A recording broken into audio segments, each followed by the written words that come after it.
Good evening, everyone. It's a pleasure to introduce Rick Kahler, who pioneered the fee-only financial planning in the US in early 80s. Rick is a US-based financial advisor, a speaker, educator, and a columnist. Rick is now pioneering the emerging field of financial therapy, integrating financial planning and psychology.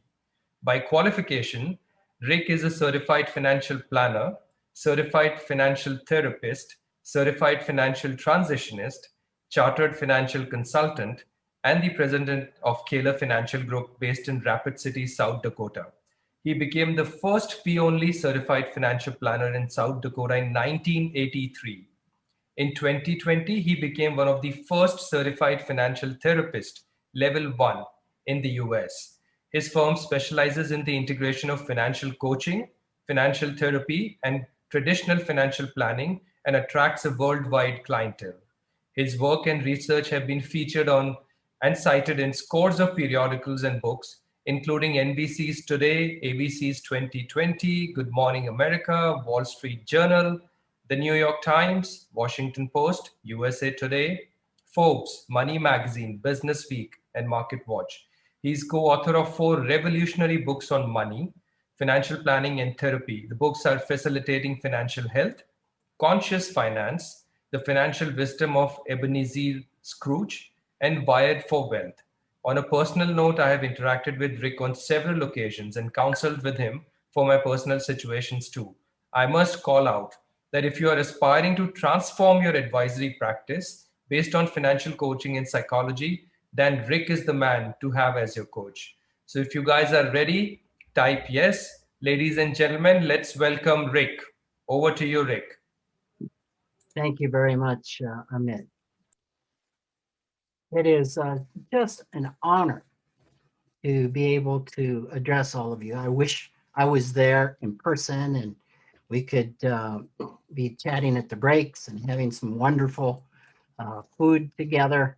I'm so impressed that so many of you have come out at 8 p.m. on a Friday night. There's a lot of things calling to you.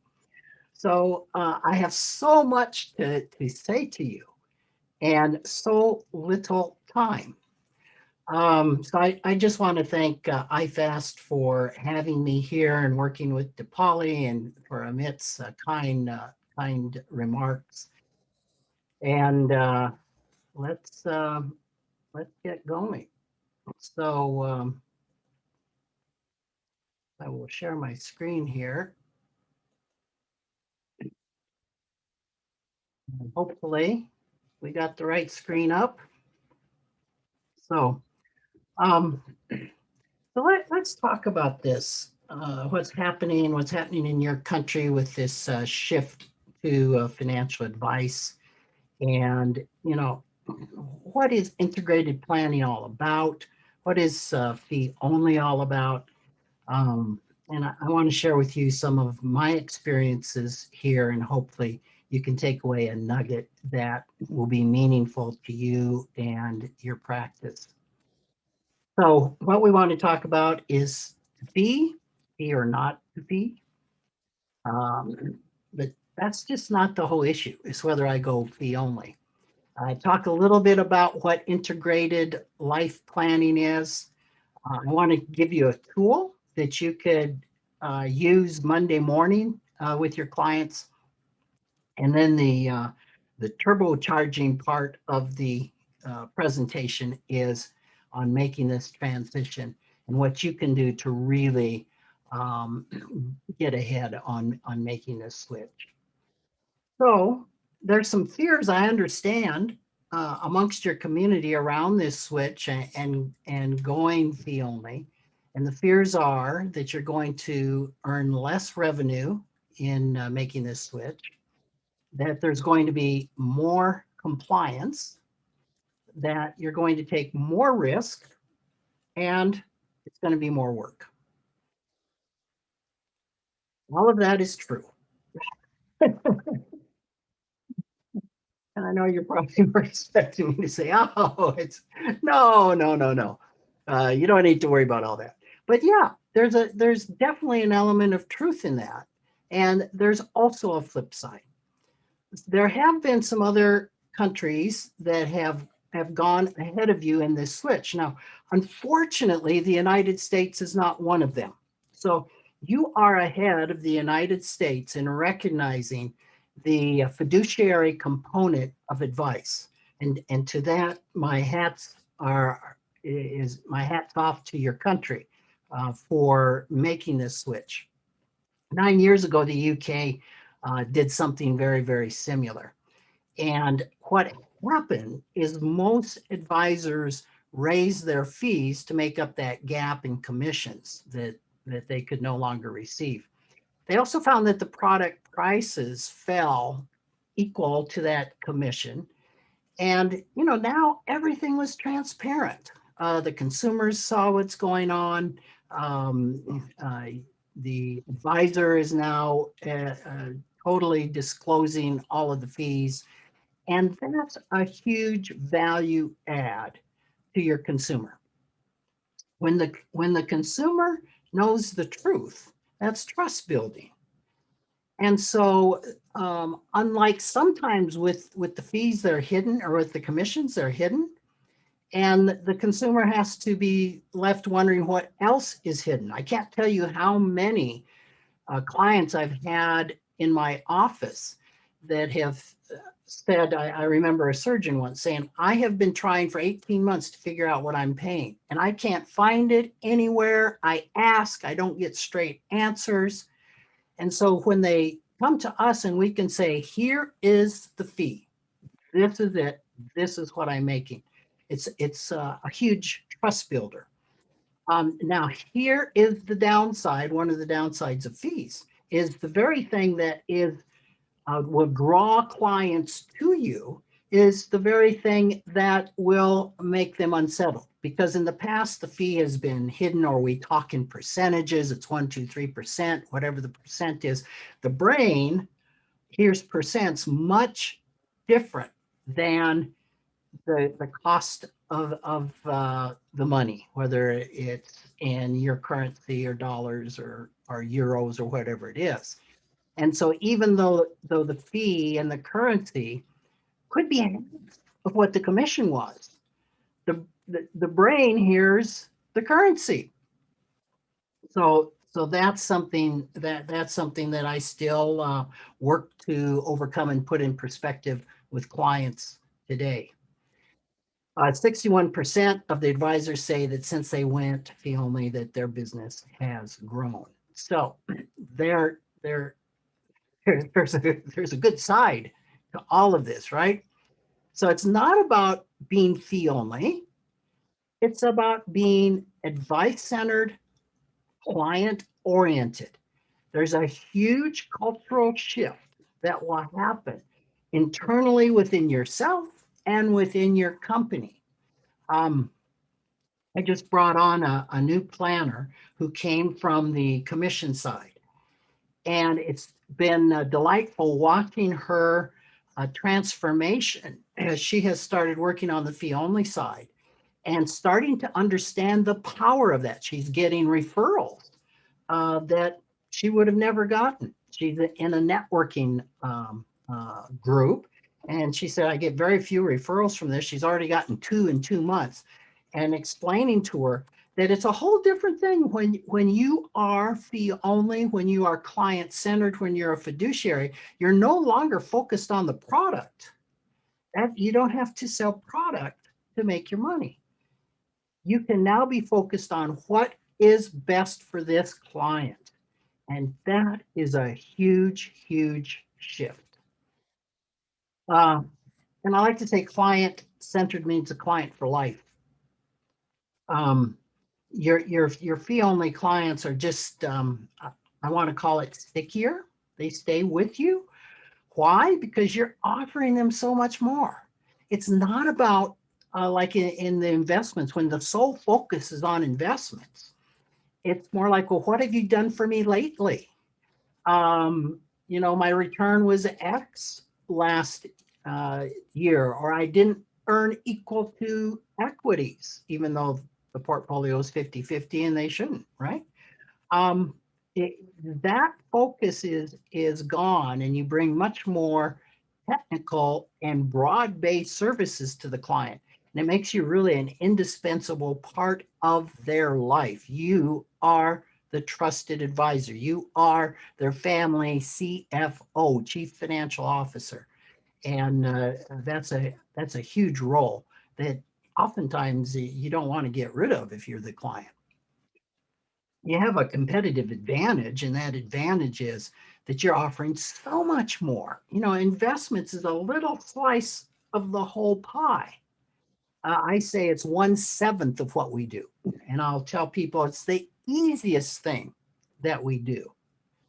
The real tough part and the labor intensive part is the financial planning.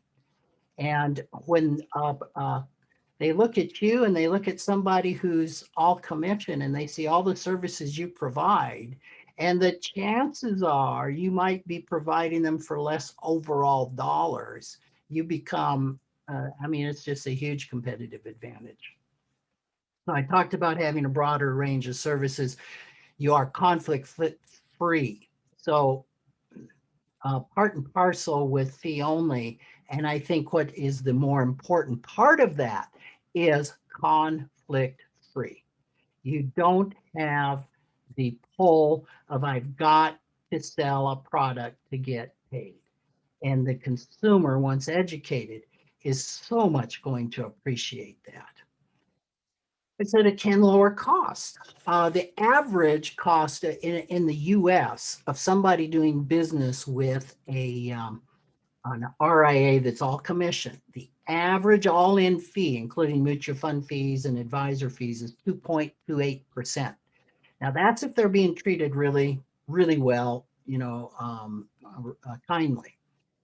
The average cost of a fee-only planner, all in, including mutual fund fees, is 1.4%. And that's on an average of 2 million US. And that was a study that Bob Veres did. I think it was in 2017. What does the advisor do at the 2.28?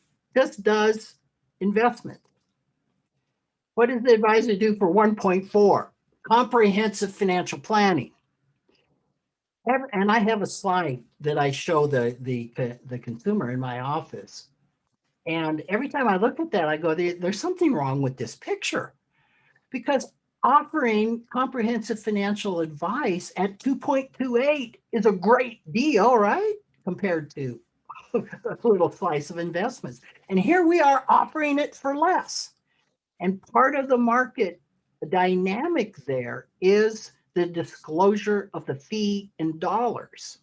So maybe you guys can do this a little better than we've done and charge just 2.28 all in, because you're definitely worth it, right? But it can lower client costs. And for you, now you're creating an asset with value.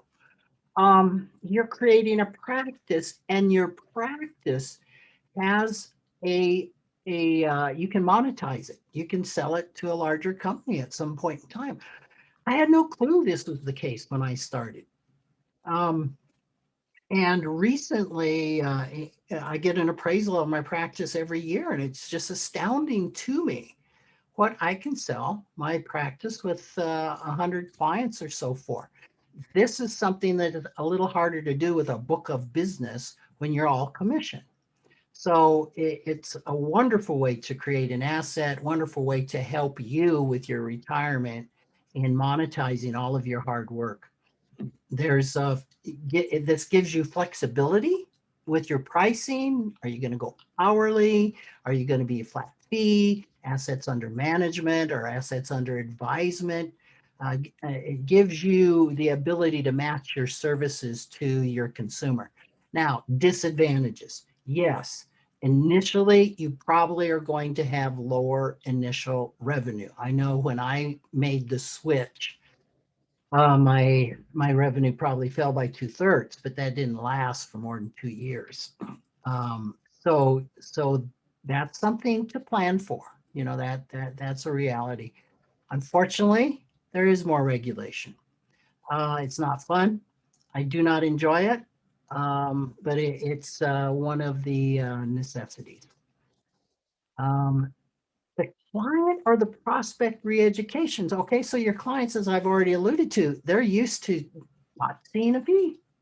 The advice is free, right? No, no, it can be very costly when it's all a commission. So you've got to start re-educating not only clients, but the community, your prospects, as to the advantages of fee only and why that is in their benefit. Now, let me tell you that the media loves fee only. Why? They know there's no conflict. They know when you're telling them something that you don't have the hidden agenda of trying to sell something. So the media is going to, if they haven't already, start educating the public as to the benefits of fee only. And oftentimes will tell consumers you really need to look for a fee only planner. Another disadvantage, it's certainly an advantage to the consumer, and ultimately, it's certainly is a self-esteem builder to have higher technical knowledge, but it really requires a lot of effort. And I have learned and been informed of the education that you have to get in getting a master's degree in finance or a CFA to be able to get this designation, or be not designation, but to be able to go fee only. That's a lot of work. That's a lot of work. No two ways about it. And through that, however, in getting these skills, you will see the shift in you and your culture. Again, not product focused, you're going to be solution focused, and you're going to bring a higher level of technical expertise to your clients. And they are going to appreciate that and see the difference. Finding compelling talent. And I can see already that spelling was not my forte in school. So my rule of thumb in spelling is are all the letters in the word. And if you can't spell a word at least two different ways, you have no creative imagination and probably shouldn't be doing this. But it is harder to find people to work for you that have the skills that you need. No question about it. And we've talked about the re-education. Now let me hit something that's really important for you. You can get the CFA or the graduate degree, and to my understanding, you can't. There's not a place in India that has a graduate degree in financial planning, right? Well, you can get online, get one in the States, but that's very, very expensive, right? So here's the key, and what I want you to really internalize is you're going to need financial planning education. And the best thing so far I know for that is that the CFP degree or education leading up to getting the CFP. And I understand right now the CFP doesn't count for the education you need to go fee only. I hope that your regulators will change that. But nevertheless, it's still really important education. There's also education in financial life planning that's important. And if you want to go even further in financial therapy, uh, the education really doesn't stop. So when we're looking at integrated financial planning, we are looking at the fact, and this was research done by Daniel Kahneman in 2002. He said there's system one, the limbic system, system two, which is our thinking brain, the cerebral cortex. And he found that 90% of all financial decisions are made emotionally in the limbic system, only 10% in the thinking brain. And this is what really drove me in around 2000 and in the 2000s to say, if I want to be relevant in this profession, I had better learn a little bit about how the brain works. Otherwise, I'm not going to be relevant. It was in 2009 that Dr. Samath Basu said, this was to the retreat, the FPA retreat, said, you better start shaking the dust off your psychology books from your college days, because this is where the financial planning profession is going next. That was in 2009. I think we're there. Roy Diliberto, a good friend of mine, said you can't solve interior issues with exterior solutions. So, and it was my good friend Dick Wagner who brought the idea to us of the exterior money, exterior planning, and interior planning, coming from a theory of everything, Ken Wilber. This idea that everything has an exterior and an interior. So we need to start focus on those interior uh, parts of our clients. There was a book, this is a few years old, talking about what Indian consumers are looking for and what their outcomes are. And they're looking for folks that will help them fulfill their dreams, help brand themselves as in the know, help them live big on less, understand that there's painful memories that still haunt, and making shifts from the villages to the cities, around property, uh, uh, around many things. These are things that we need to be attuned to. So it comes down to earning their trust, and we've talked about that, and listening hard. I thought this was really fascinating.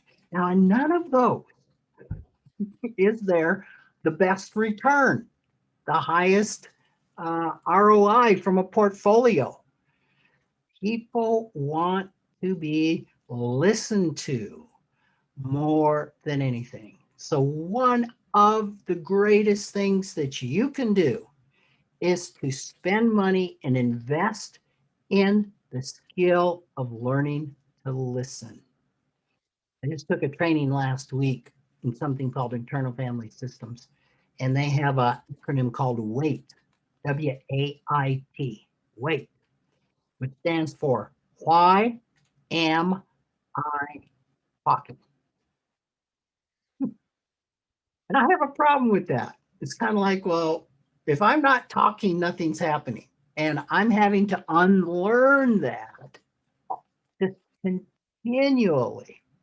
So this is what your consumer is looking for, right? And as a fee only client centered advisor, you're going to fill this need for them. And here's why it's so important. I saw back in 2000 that investment advice was heading the way of being a commodity, right?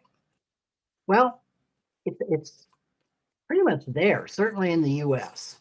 Uh, you, you, an advisor provides benefits, certainly, but you can get basic investment advice for 32 basis points, from the robo advisors and all sorts of different places. It's just not a thing anymore. And more consumers are realizing that beating the market is probably in the long run doesn't work out. Trying to find somebody that will beat the market. Now we are at the threshold of financial planning being a commodity. So we've got AI coming on. We've already looked at programs where we can feed the tax return into the program and get a list. I did this on mine. I got a list of 76 recommendations, right? Now it's in its infancy, but this is where financial planning advice is going. So what's going to be left? It's that relationship.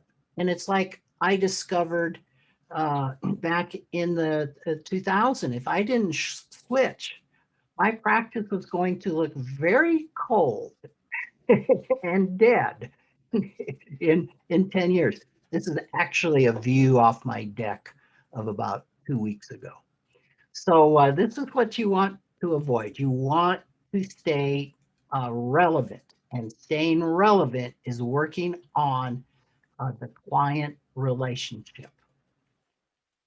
So our process, we'll have an initial meeting with someone. We'll do the exterior data gathering, all the forms and documents and account statements, things like this. Then we'll do the interior data gathering. This or various money exercises. We give them a lot of virtual homework to find out what do they think, what do they feel, think, and believe around money. Then we'll have sessions where we go over all of that, and then from that we'll design the plan. Now, the good thing about doing this interior data gathering is in the US, a lot of your big firms selling stuff have wonderful ads. They're like, we're going to get to know you. We're going to design the plan around you. The problem is they really don't deliver on that. But you're going to be able to deliver when you're doing this type of data gathering and this interior data gathering. The chances are that you're going to help them find solutions that stick, go up exponentially. And then, of course, the implementation of that you'll help them with. So interior data gathering, you can see that there's the tip of the iceberg, but what's underneath is huge, right? And so the journey on this is helping the client discover what this underbelly is, right? When you run into resistance with a client, we're moving too fast. We've got to slow down and back up and learn to be with the client, learn to hang out with the client. And I wish I had a whole day to go into this with all of you.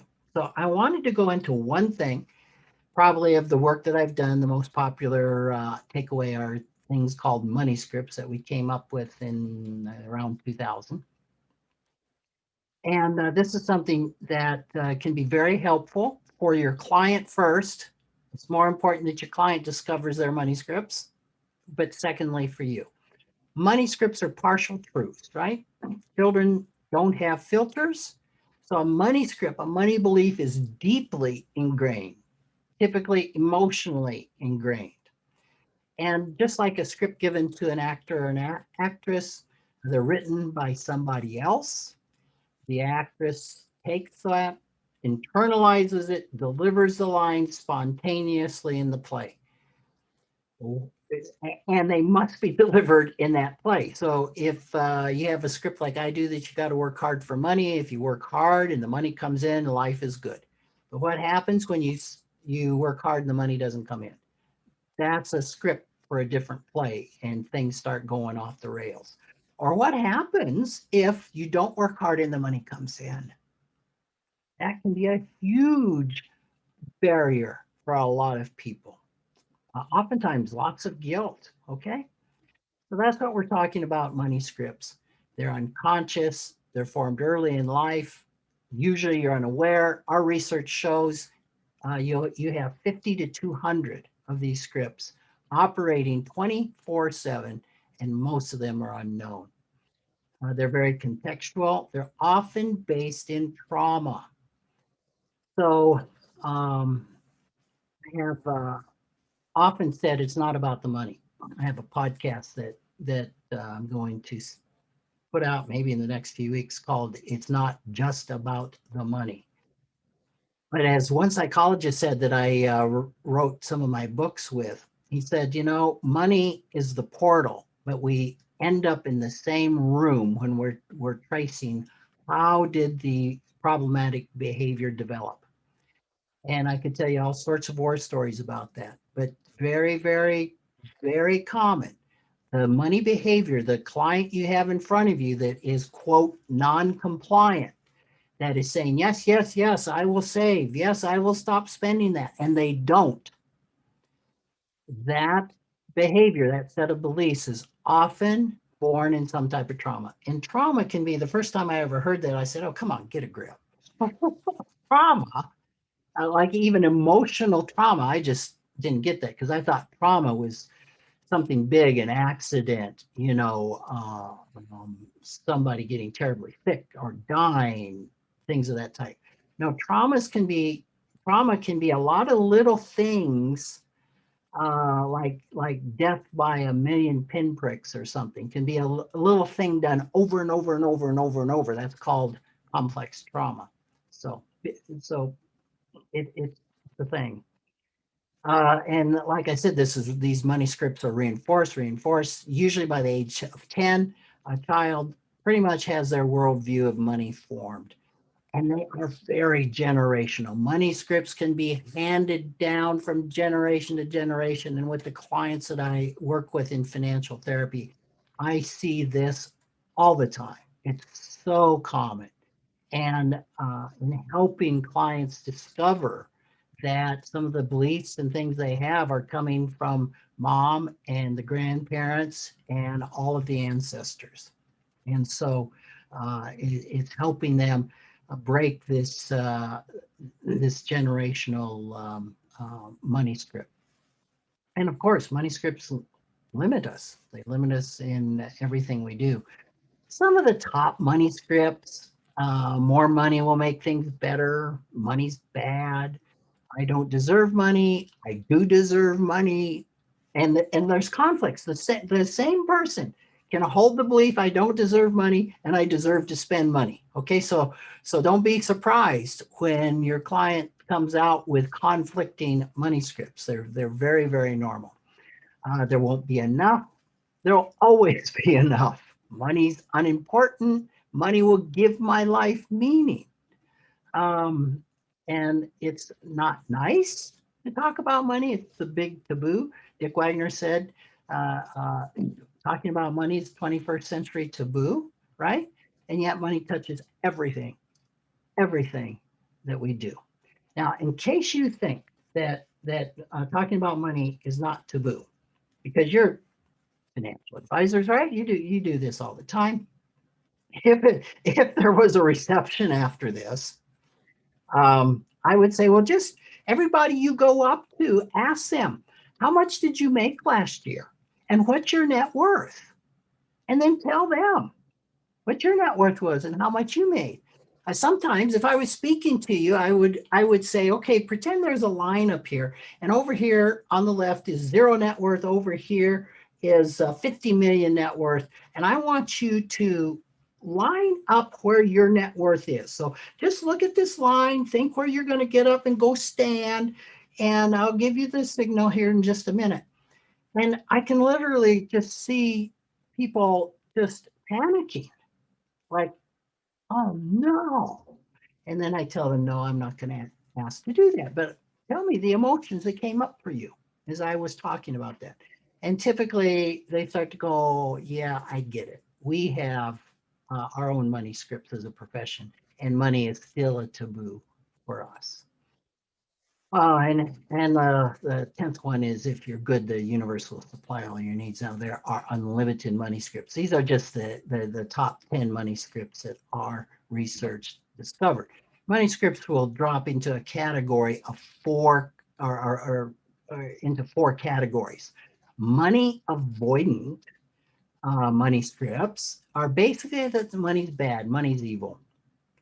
Sometimes you will find professions that will kind of fit into one of these categories. And certainly therapists, clergy, priests often fit into this money avoidance. I just don't even want to talk about money. Okay, so mental health professionals often are found here.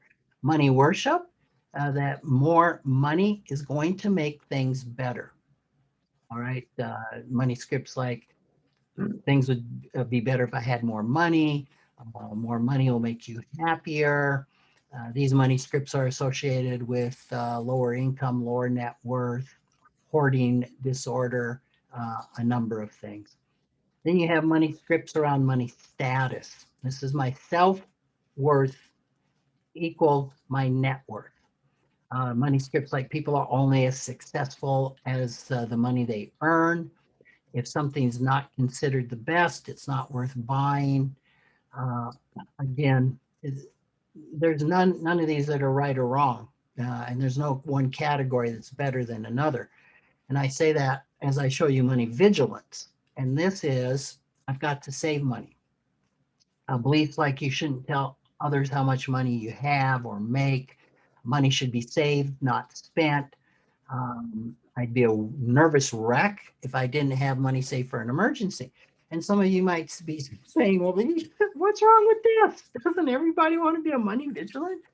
No, there's a huge amount of anxiety that comes with money. The book that I co-authored, The Financial Wisdom of Ebenezer Scrooge, I don't know that you're so familiar with that fable, but Scrooge was a guy who uh, earned a lot of money, but he lived very poorly. I've had clients that could be spending 3 times what they're spending. Their house is in poor repair. There's actually dangerous wires exposed and things of this type. And they won't spend the money because of these money vigilant money scripts. So, of course, like in everything, a balance would be good. Now, from these money scripts, we have all sorts of disorders that appear: workaholism, compulsive buying, gambling, hoarding, financial dependence, being dependent on that. These can all be found in some form or fashion in something called the DSM-5. The DSM-5 is the Bible of mental health professionals for diagnosing. Now, in the mental health profession, there's a huge movement, disagreement over diagnosing. A lot of your professionals are saying, I'm treating a person, not a diagnosis. So I want to bring that forth, that diagnosing people is nothing that we do. I'm just saying that money disorders are found in this particular reference manual. Also, we find problematic behaviors that come out of this. Financial denial, just denying things, not wanting to look, kind of falls into the money avoidant spectrum. Underspending is a disorder. I've kind of already gone through that. Overspending, of course, we know is a problem. In financial enabling is so common, especially with children. And taking away their self-esteem and taking away or making them dependent, maybe. And it's all done typically out of what appear to be good motives and a very kind heart, but it can be very, very destructive. And without doubt, you can think of clients that fall into this. A vow of poverty can be a problematic money behavior. Financial enmeshment with kids, talking to kids about money, that are things that should not be shared with the children. For example, around the age of 8, I remember my mother coming in saying, well, your dad's going to go bankrupt. We'll probably have to close the business in 2 weeks. This is not something to share with an 8-year-old child. This is something to share with the parents, peers, and friends, but not the child. And yet, talking about money to kids is really important as far as educational and how to handle money and what a healthy relationship to money looks like. And then squandering sudden windfalls, we see this all the time. And if I had time, I would go through the financial comfort zone and how we get so used to living within this zone. And this is where our money scripts are. We associate with friends and professionals that have the same money scripts. And for example, when somebody receives a huge financial windfall, they actually can break out of those boundaries. And now they're in this new territory, and there is nothing familiar here.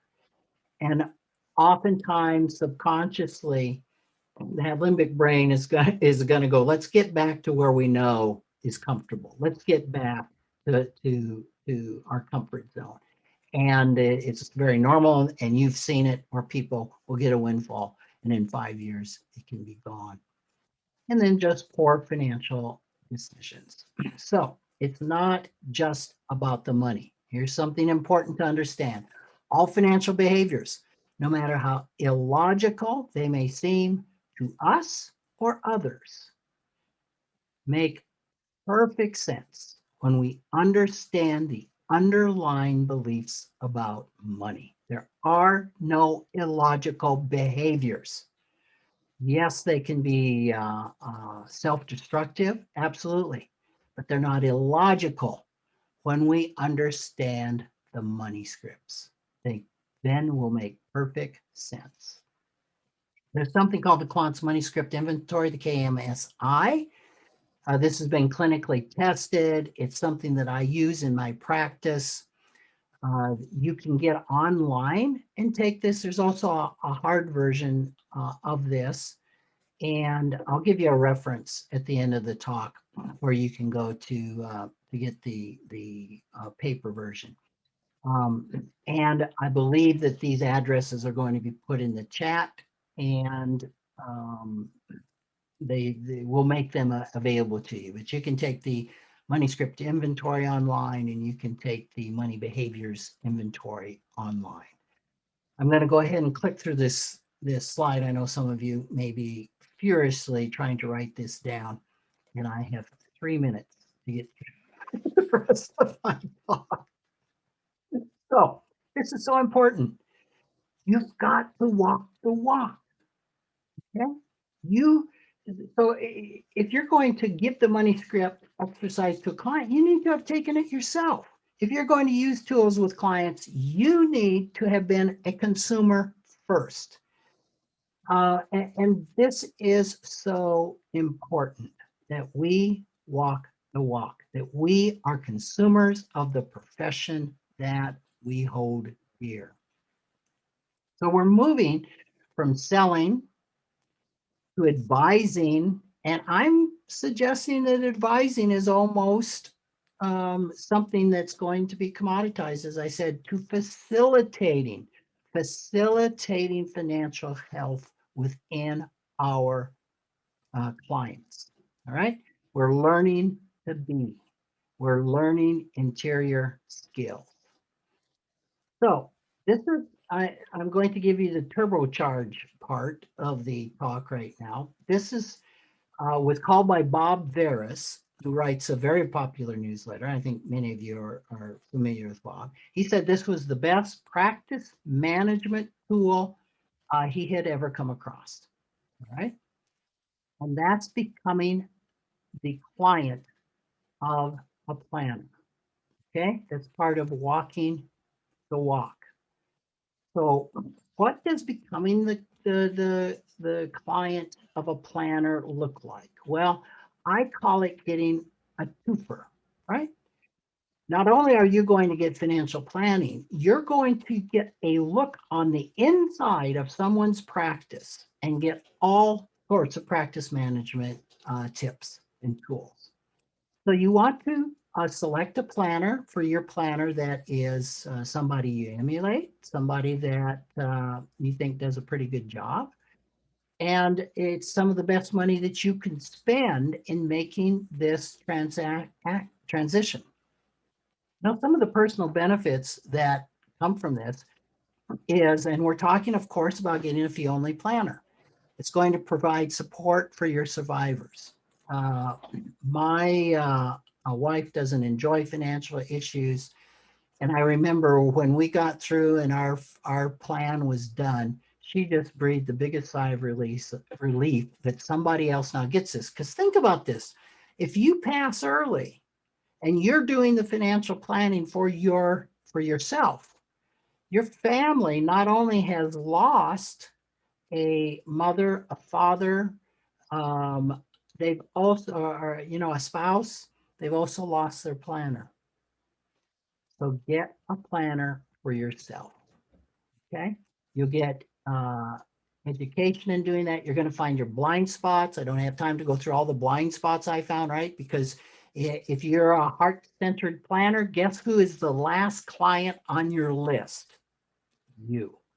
It took me 20 years to become a client, right? And we found all sorts of stuff. It will help you complete incompletions, discover and refine your life aspirations, because that's what you're helping your clients do, right? You're helping them with their money, support their life. You deserve the same. It also gives you somebody to be accountable to. It puts you on the list. The professional benefits of doing this, it's going to deepen your ability to relate to clients, because it's like, I've been there. Oh, I've sat on that side of the desk or that side of the table. I remember the feelings and thoughts I was having here. So you can completely relate to your clients in that regard. You're going to learn, like I said, new processes, methods. You will you will learn what is working for you, not just what isn't working. My planner gave me stuff, gave me a big old fat book, and I, in that moment, said, "This is why I don't give big old books to clients." My eyes glazed over, right? I love charts and reports and things like that, but these weren't my charts and reports, right?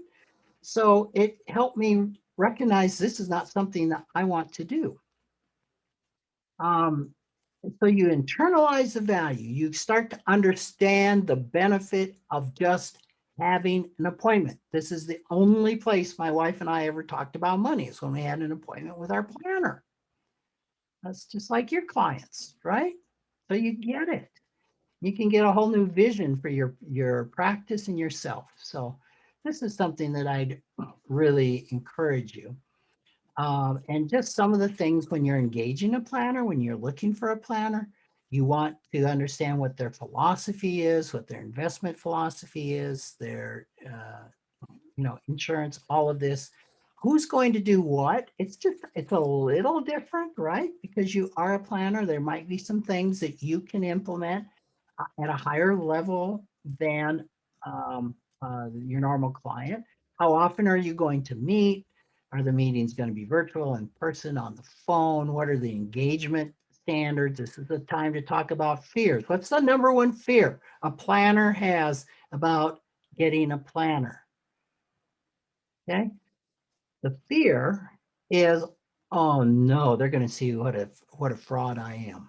Oh, the fear of judgment, the fear of criticism, right? Clients are feeling the same thing. What's the number one reason that planners don't have planners? I can do it myself. What's the number one reason the Wall Street Journal found for people not employing you as their planner?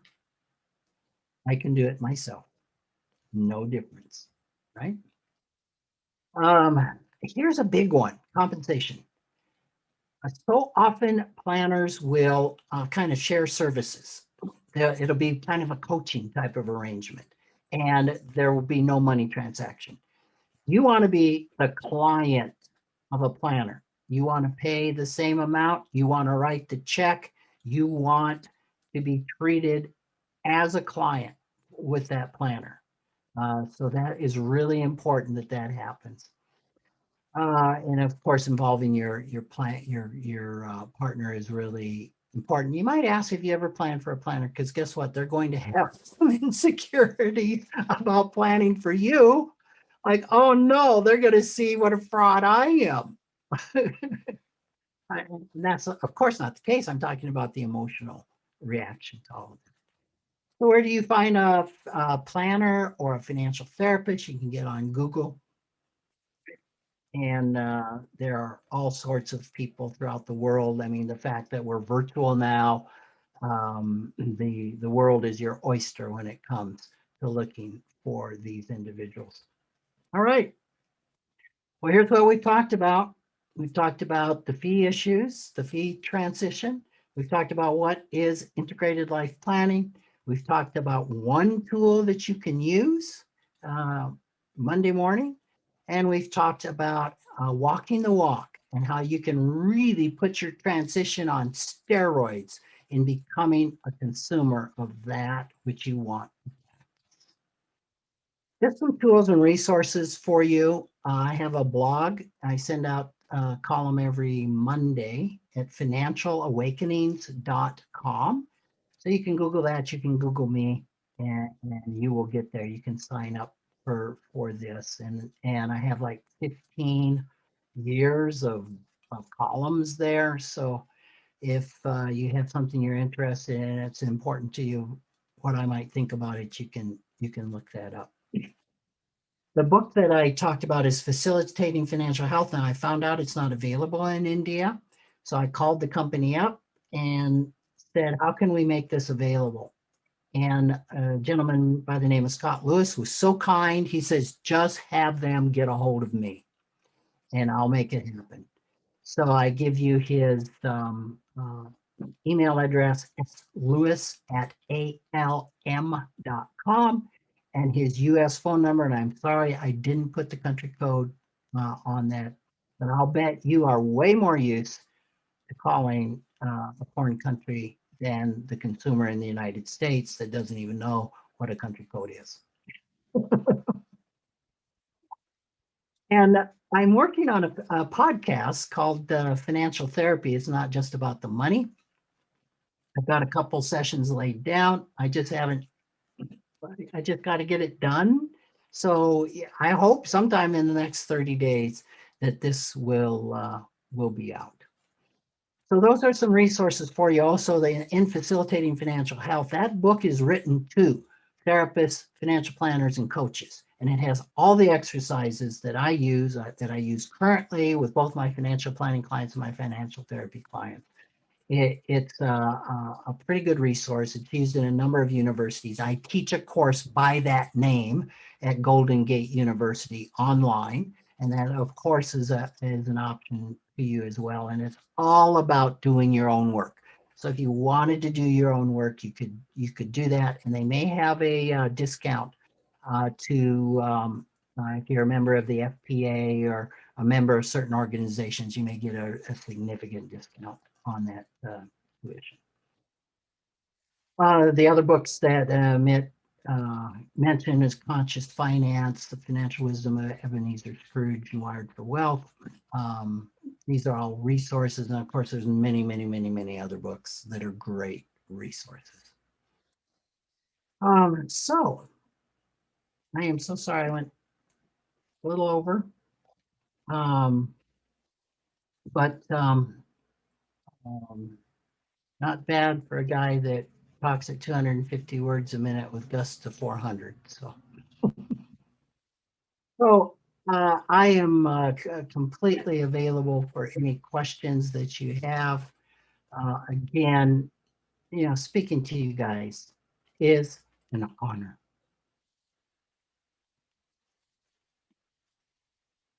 It really is.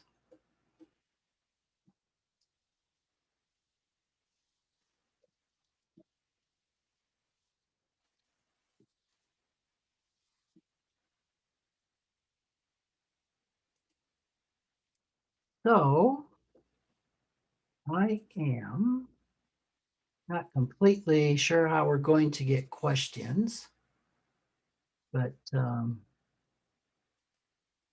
I think you've probably been prepped or. Oh my heavens. See, I don't pay any attention to the chat, of course, when I'm speaking.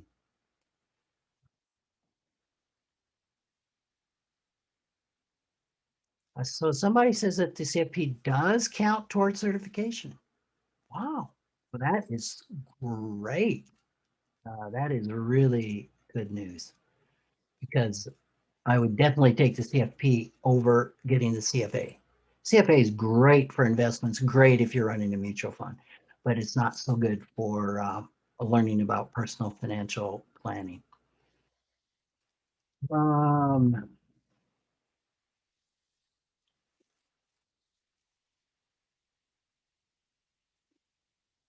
Thank you for all the kind remarks. Here's a question. What are the books that influenced my shape, my financial philosophy? Oh, wow. You're requiring me to go into the far reaches of my mind. There have been so many. I think George Kinder had a big influence on me. The 7 Stages of Money Maturity. Now, I didn't read the book. I took his course and I was a teacher of his course for a while. But he had a huge, huge influence on opening the world to me that there is a connection between emotions and money. between spirit and money. I never saw that connection until the year 2000. So that was pretty impactful.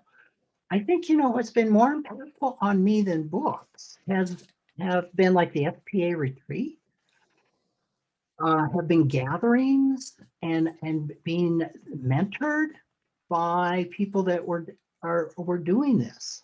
That formed my practice.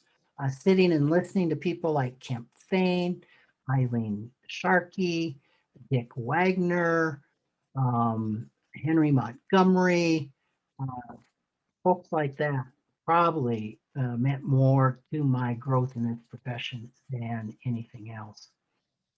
Have I integrated my CEFT qualification into my practice? Not fully. I haven't done a great job of that. Yes, those are tools that I use, that I pull out. Yes, we've integrated some of them, like the communications protocols, some things like that. But I don't feel that I have done as good a job of integrating, and it's a community.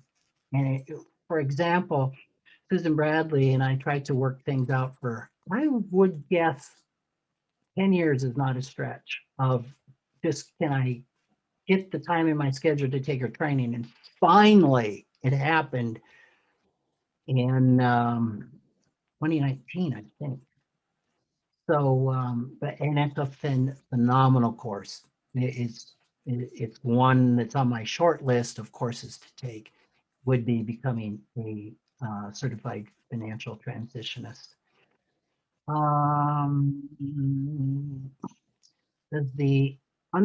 Does not understanding the behavior aspects actually harm you as a financial planner? That's an interesting question. No, and I would love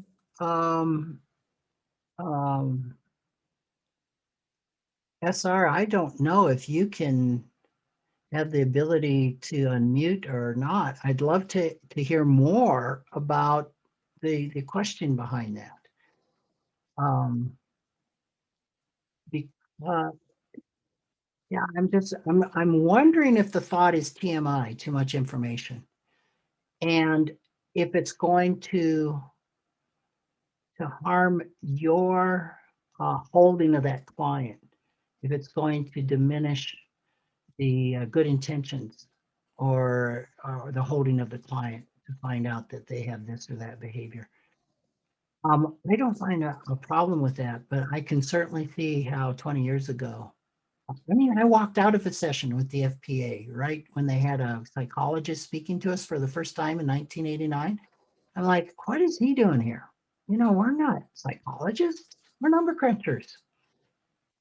So I'm going to say that maybe this is a little bit about that. Am I going to get into an area that I feel so uncomfortable with that I think I might do harm? And that's a really important idea that I didn't address, is we don't want to go where we don't feel comfortable. So Ted Klontz was once asked, how do I know if I've gone too far with a client? And he said, it's real easy. When you're uncomfortable.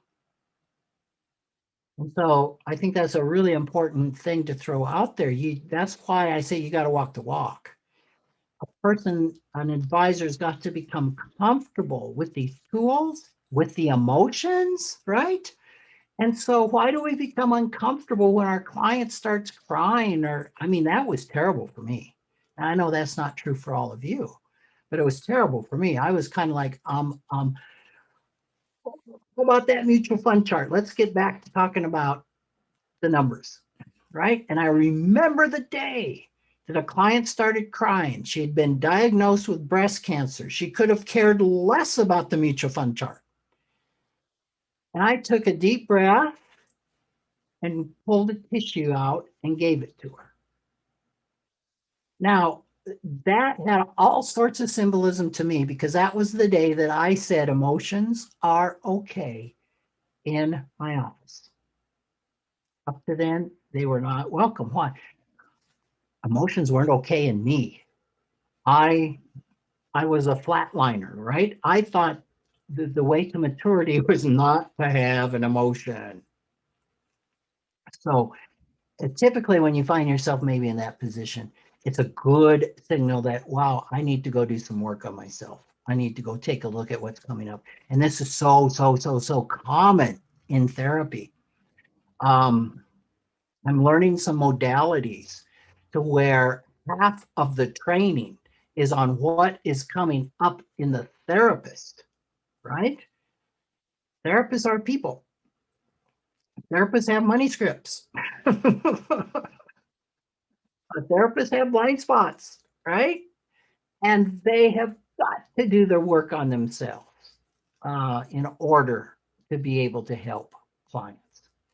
So that's thanks for asking that question. I don't know if that's at all what you meant, but it really helped me hit on some things that are important. Yeah, Vivek, it's so nice that you're here. Absolutely. How do you change your money scripts? Do we have a day? Um, yeah, just uncovering them is step one, right? How do you change them? Okay, you change them by doing something differently, right?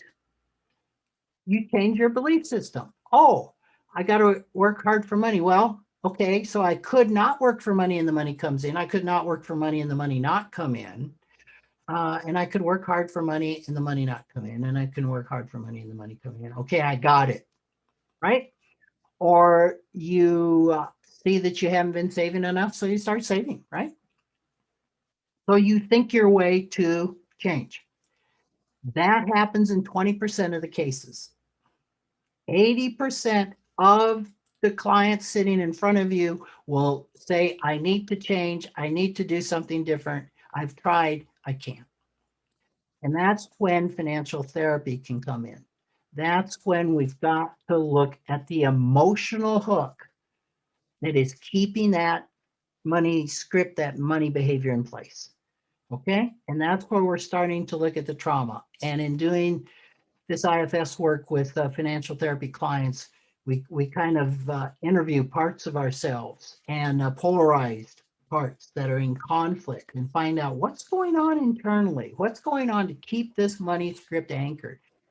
And there is always a very clear and understandable reason. And then the person can start understanding and working with those emotions and those beliefs and those early woundings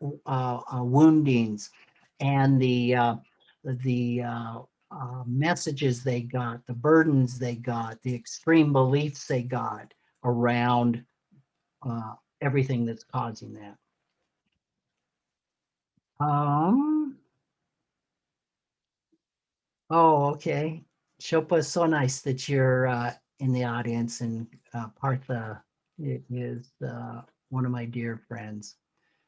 Uh, how do advisors quantify and communicate value additions of advice given to the client? Times the perceptions and the deliverables don't match. Yeah. So this is this huge re-education, right? Everybody can use this. I mean, just high percentage of the population would benefit from objective, unbiased financial advice, even life planning, of course, even financial therapy. But there are so many projections. Like if we had started this session and I had asked you, um, when I say therapy, what comes up for you? We would have gotten all sorts of things. I remember asking that in a focus group to planners, and I had 10 different definitions. To some, it meant you are pathological or you got some real serious problems. To another, I remember it meant putting taking off her shoes and putting her toes in the dirt. That was therapy for her, and everything in between. Well, there's tons of projections, financial planning. I don't know about in India, but in the US, anybody can call themselves a financial planner. It's not regulated. Anybody, right, can call themselves one. So this is a big deal. Um, and it's really hard with a prospect. Like I just had a prospect join us and they just wanted investment only. We'll take folks like that. We're not excited about it. We hope they become financial planning clients. Only I'd say 20% of our clients are investment only. And just there's a part of me is like, wow, it for not too much more, you could have gotten financial planning and benefited so much more. I can show them easier why paying me as a financial advisor will have financial benefit just because of all the research there is, right? About rebalancing the value that that may add, the value of keeping a person in the market when the markets are going down, uh, the value of bringing to them lower cost mutual funds, et cetera, et cetera, et cetera, et cetera. I think Vanguard has something out that says the value of the average financial advisor is 4% a year. And of course, you're not paying us 4%. It's so much harder to say, well, here's the dollar value I'm going to bring you as a planner. That's hard because it's different for every person, right? And it's an intangible. Like the MasterCard commercial about what's the value of something, and it's priceless. I think a lot of my clients would feel that way. I had one client bring in his sister once for an interview as a prospect. And I guess I was doing my spiel and I tried to not overpromise. And finally he said, okay, Rick's not getting to this, but he'll save me more than 15 minutes of advice than I pay him for the whole year. Well, that can be true, right? But we can't promise that to somebody. So it's a problem. Uh, Getting comfortable with being uncomfortable. Holly Kindle, who's out of San Francisco and a wonderful, wonderful planner, wonderful coach. How to handle your client's emotions when your client loses money for any reason. Wow. And you have to charge them for your time and effort. Okay. So here's part of this re-education, right? Um, Clients are so ingrained because we've ingrained them that we will save you our fee, right? And it's from an investment perspective. So we've got to separate that we are way more than an investment advisor from the client. We've got to start painting that picture that, yeah, in fact, I'll tell people. I think I had a lady come to me once and she wanted a guarantee that she's going to make money. I said, I'll give you a guarantee that you will lose money. And she just got dumbfounded. She didn't become a client. And I kind of had determined that maybe we weren't going to be a good match by then. But it's true. You're going to lose money. At some point in time, your account is going to be lower than what you started with. Set that expectation right up front. And it's a huge trust builder, isn't it? And then let them know what they're paying for is more than investment advice. Of course, if they stay in the market and follow your advice over time, their chances are wildly in the favor that they're going to make money, right? But the brain can just anchor, right? Right now, we got all-time highs. People are anchoring on their portfolios, and when the markets start going down, yeah, we're going to hear, oh no, I'm down so much from the high, rather than I'm up so much from the 10 years that I've been doing this with you. And even long-term clients have that problem. So first of all, you've got to handle your emotions, right? And I have a hard time when somebody starts shooting at my feet and suggesting I'm charging too much.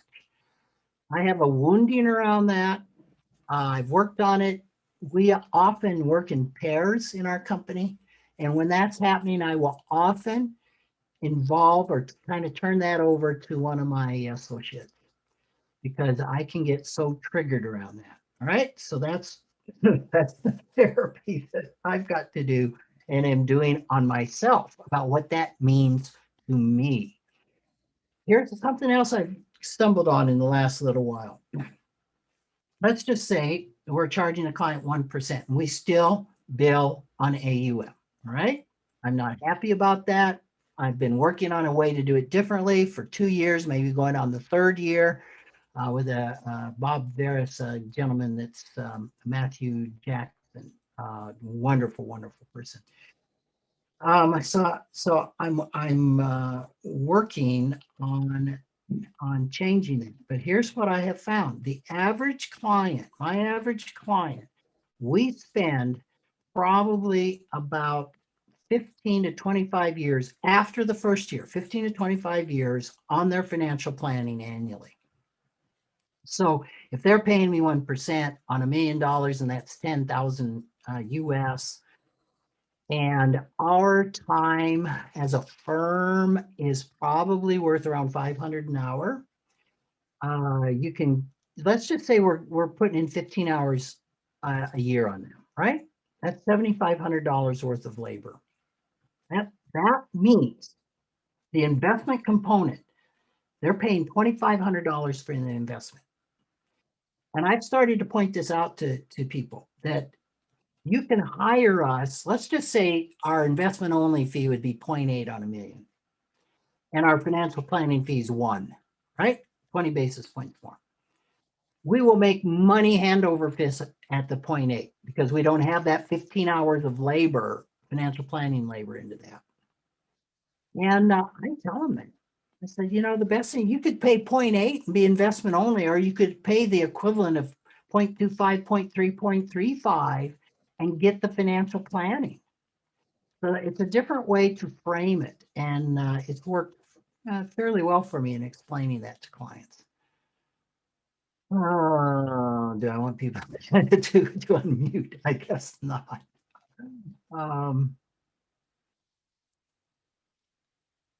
Yeah, now I'm down to where we were a half hour ago, right?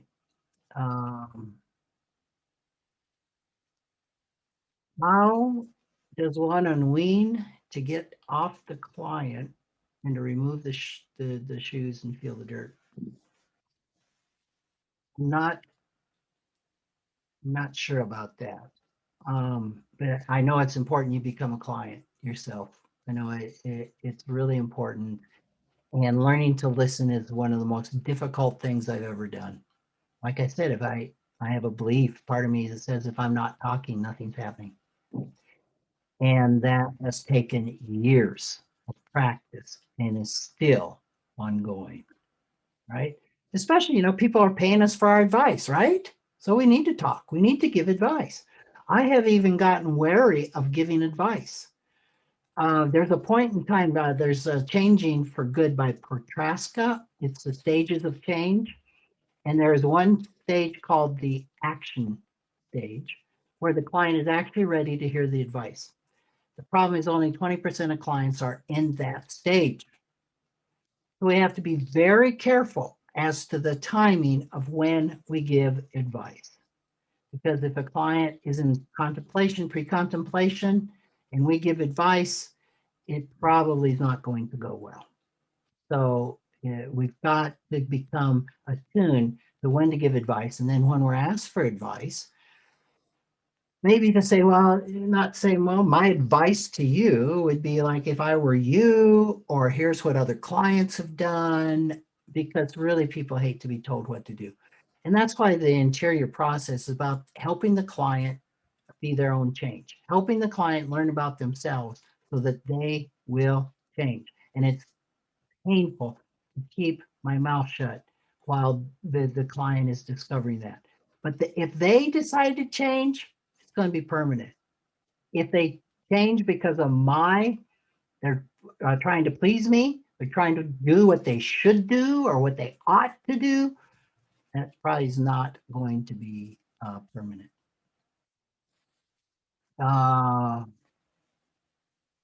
Yep. My designation is investment advisor. My role is financial coach. That's real good framing.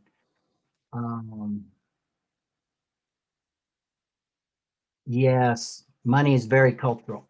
The statement is, your culture is different from the U.S. Absolutely. And so I didn't say when I started, I like to say, take what you want from this talk and leave the rest. But culture is very, very important. Um,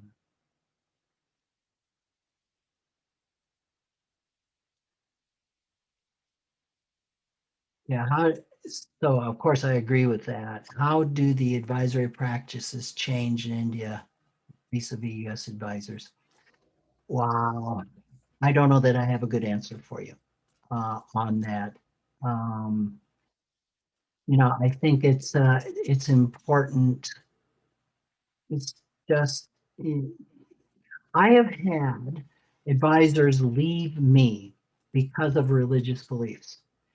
That, for example, therapy of any type is not looked upon with favorably by certain religions in the U.S. And I've lost planners because I have moved more and more and more and more toward also providing financial therapy for clients. So sometimes we run into these things. Sometimes we run into them within ourselves. And it's just important to really be attuned to yourself as to what is the best path forward that's authentic to me, that's honoring to me, and honoring of the people around me and my clients. Impact of robos. Um, you know, they've had impact, uh, no question. We really haven't seen in the US that they've driven prices down a lot on the investment advising. But it's that pressure is definitely there, right?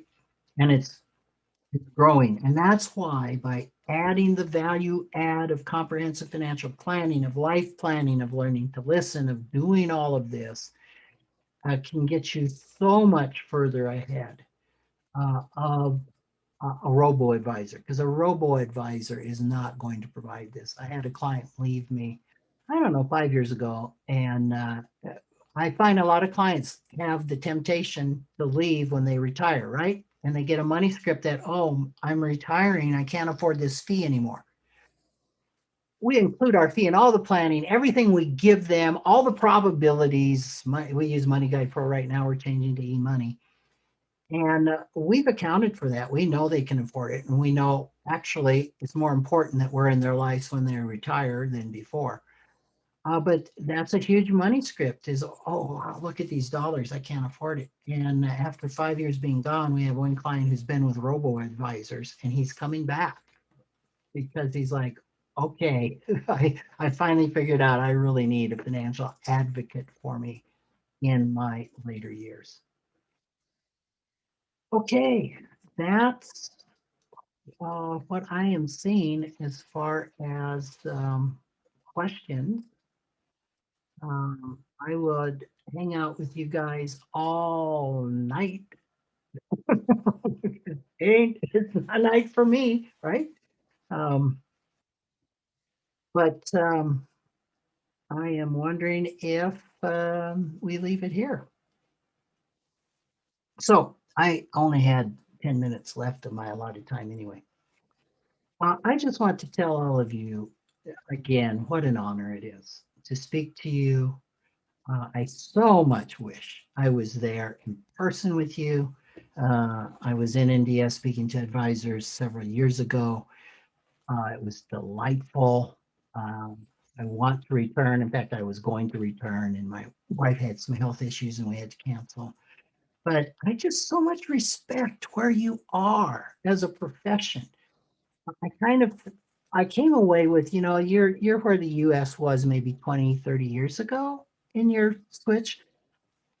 And you're ahead of the US in the way the switch is coming about. So, and I just know your open hearts, your passion to help your clients, the excitement you bring to this, your quest for knowledge and understanding and building these skills. It's just phenomenal. And I so much appreciate the energy and the passion that you bring to financial planning, that you bring to your clients. It's just it just touches me deeply. You know, last night before I was going to bed, I just had all sorts of things running through my mind that I wanted to impart to all of you, and just how much fun it was going to be for me to have this time to share with you.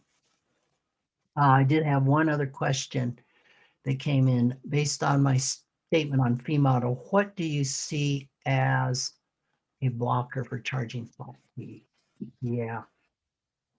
We're just dealing with that actually in our financial therapy divorce consulting side of our business. The problem with a flat fee is you have got to correctly anticipate your time. You have to correctly anticipate the scope of the engagement. Um, so typically, like with any flat fee, you try to go a little bit higher, right?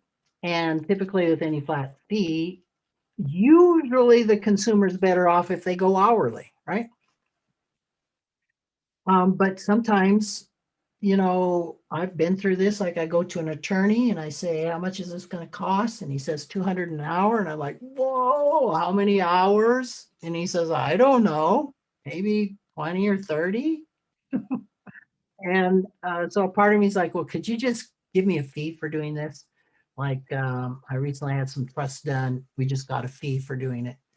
So those are some things that come up. The client might prefer the flat fee over the hourly just because of the anxiety that they have around, oh, how long will this go for? So in some cases, they could really reduce the anxiety within the consumer to get a flat fee.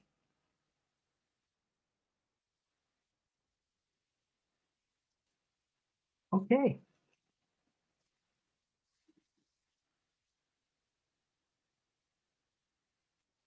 Yeah. Thank you for all of your kind comments. And if I can be of any help or resource to any of you, you've got my contact information. Feel free to send me an email. And if I can't answer your question, I'll try and point you to somebody that can. Again, thank you so much.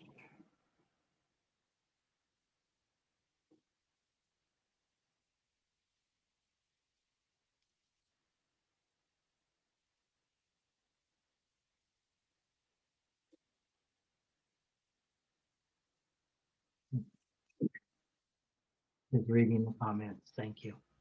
Very, very nice. I want to come to India soon.